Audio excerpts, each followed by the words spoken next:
penyebaran ajaran Syiah di negara ini, kerajaan bertindak membuat pencegahan awal melalui pembendungan aliran Syiah dari terus menular dan mempengaruhi umat Islam negara ini. Antara usaha-usaha yang telah dan terus dilaksanakan ialah menyebarluaskan fakta-fakta yang telah dibuat tentang pengharaman Syiah kepada masyarakat, sesi penjelasan kepada masyarakat melalui program-program ceramah dan penyebaran maklumat pengharaman Syiah melalui media cetak dan elektronik. Di samping yang sama, kerajaan juga memantau, mengawal dan merampas bahan-bahan media termasuk media cetak dan elektronik dari tersebar pahaman Syiah melalui media-media berkenaan. Yang seterusnya ialah kerajaan meningkatkan kerjasama antara agensi agama dengan agensi keselamatan dalam menangani dan menyekat pahaman Syiah dari berluasa dan tersebar kepada masyarakat. Dan seterusnya kerajaan melaksanakan penguatkuasaan berdasarkan peruntukan elemen jenayah syariah yang berkuat kuasa di negeri-negeri. Terima kasih. Silakan soal tambahan pertama Yang Berhormat Puan Hajah Khairiah. Terima kasih Tan Sri Yang Dipertua. Ajaran Syiah sebenarnya telah menular di Malaysia semenjak 1990 lagi, dan sehingga kini dikatakan seramai lebih 300,000 adalah penganut Syiah. Sebagaimana yang diperkatakan oleh Menteri tadi, pihak kementerian sentiasa membendung ajaran ini daripada terus menular. Tetapi kenapa jumlahnya sebegitu banyak? Dan sebenarnya sehingga ke hari ini, bagi mana-mana negeri yang telah pun mewartakan bahawa Syiah itu haram, ada tak sebarang pendakwaan dan sabitan yang telah dibuat setakat yang direkodkan? Sekian, terima kasih.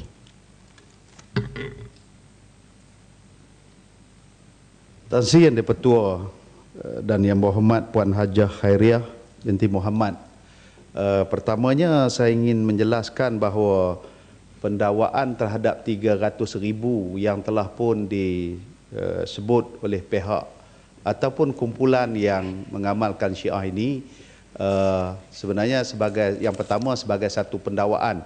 Namun kita tidak menolak bahawa pengikut-pengikutnya itu dia melebar sehingga bukan hanya sekadar merentasi kelompok batasan bangsa, bahkan dia merentasi kelompok batasan parti-parti politik.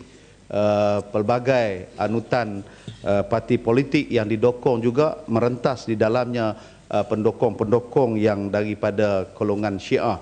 Namun 300,000 ini tidak disebutkan sebagai pendetilan kepada senarai nama, tetapi sekadar sebutan dan juga perangkaan yang disebut.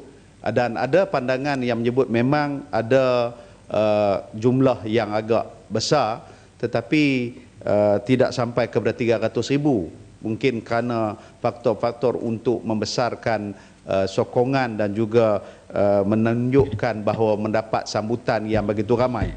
Dan selain daripada itu juga berdasarkan kepada soalan Puan Hajah Yang Berhormat Puan Hajah Khairiah tadi, suka juga untuk saya jelaskan bahawa jumlah ini dia meningkat bukan hanya sekadar berdasarkan jawapan yang telah saya berikan semasa penggulungan titah ucapan Seri Paduka Baginda Yang Agung di Dewan ini semalam. Saya sebutkan bahawa dia bukan hanya sekadar faktor dalaman, tetapi faktor luaran yang merentas suasana dan juga keadaan.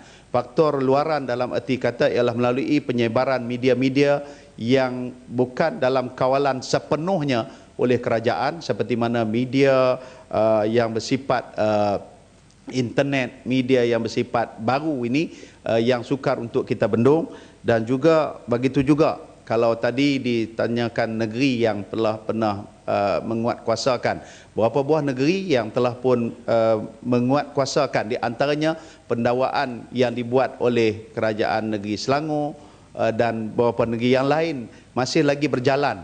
Dan sebagaimana yang telah saya sebutkan dalam penggulungan yang lalu juga di Dewan ini, saya nyatakan bahawa bahkan ada 10 orang yang telah pun ditahan di bawah ISA pada tahun 1999 yang berkaitan dengan kegiatan dan juga amalan daripada pegangan Syiah tersebut.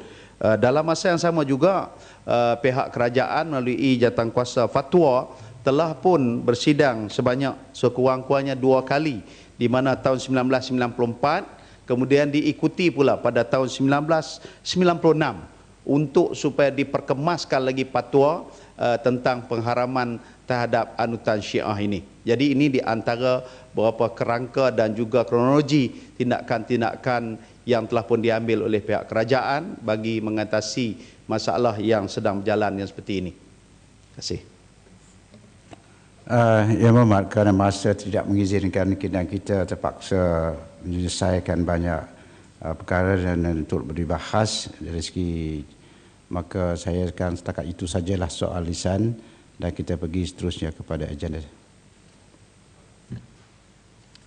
Yang Berhormat Menteri akan mencadangkan usul urusan. Saya Datuk Tan Sri Yang Dipertua